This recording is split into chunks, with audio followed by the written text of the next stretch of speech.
তোমরা এমন আযাব থেকে বাঁচো যা শুধুমাত্র গুনাহকারীদের ওপর আসবে না, বরং গোনা দেখে চুপ থাকা ব্যক্তিদেরও তা নিজের আয়ত্তে নিয়ে নেবে।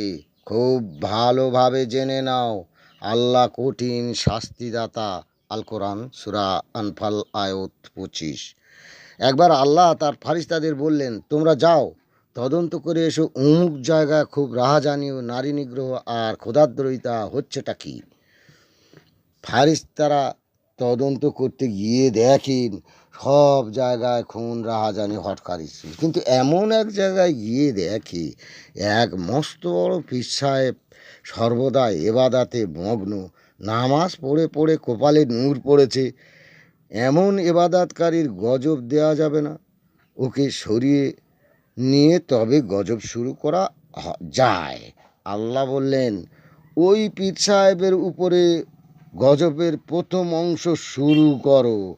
মাসুম ফারিস্তারা বলল, কেন কেন, সে তো তোমার জিকিরে মগ্ন হয়ে আছে।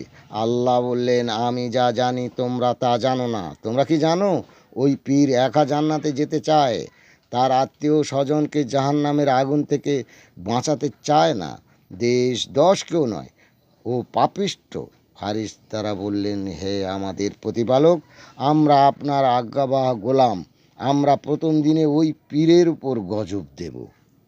একবার মুসা নবী আলাইসাল্লামকে আল্লাহ বললেন, হে মুসা, তুমি আমার জন্য কি করো?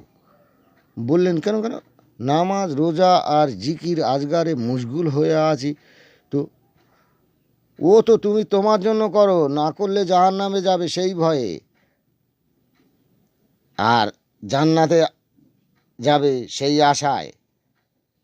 জান্নাতে আছে হুর সুন্দরী নারীবৃন্দ, ফল ফলাদির বাগ বাগিচা, নতুন নতুন খাদ্য খাবার, আর আছে সুউচ্চ বিল্ডিং যার পাদদেশ থেকে চারটি নদী প্রবাহিত হচ্ছে, মধুর নদী, শরবতের নদী, দুধের নদী ও মদের নদী। এগুলো ভোগ করার জন্য ইবাদত করছো, আমার জন্য কি করো? হায় রে আমার আল্লাহ, আমি তো পাগল হয়ে যাব। পরওয়ারদিগার, তুমি এটা তো বলো, তোমার জন্য কি কাজ? আল্লাহ বললেন, আমার কাজ কান খুলে শোনো। যারা আমার দিক থেকে মুখ ঘুরিয়ে নিয়েছে তাদের মুখ আমার দিকে ফিরিয়ে দেওয়াই আমার কাজ। মুসা আলাইসাল্লাম বললেন, এতে আমার লাভ কি? সেটা তো বলবেন। বললেন, এক, তোমার সমস্ত গুনাহ মাফ হবে, প্রতি কথায় কাজে কোটি কোটি নেকি পাবে, জান্নাতের নিয়ামত সমূহ পাবে।